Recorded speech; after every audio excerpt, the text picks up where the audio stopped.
সকালে বানালাম চা, এখন বানাচ্ছি কফি। এবার জলখাবার খেয়ে বেলার দিকে তৈরি হচ্ছে কফি।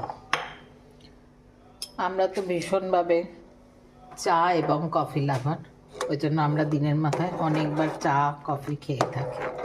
আর শীতকালে তো কথাই নেই, যখনই সময় পাই, সে রাত 10টা হোক 10:30 হোক, তখন হয়তো দুধ চাটা খাই না, কিন্তু লিকার চাটা খাই।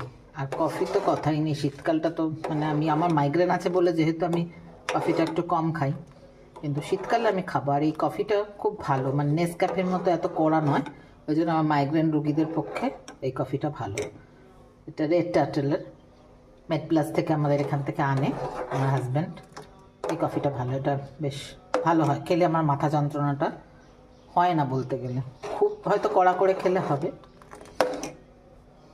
কফি রেডি, এবার আমরা কফি খাবো।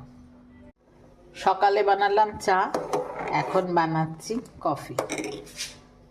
এবার জলখাবার খেয়ে বেলার দিকে তৈরি হচ্ছে কফি। আমরা তো ভীষণভাবে চা এবং কফি লাভার, ওই জন্য আমরা দিনের মাথায় অনেকবার চা কফি খেয়ে থাকি।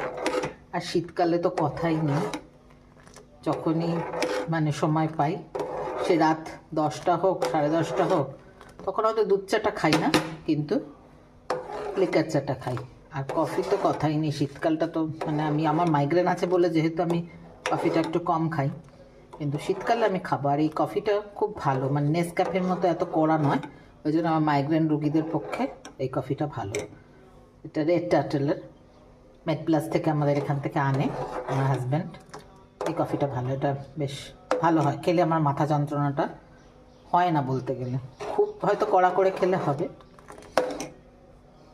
কফি রেডি, এবার আমরা কফি খাবো।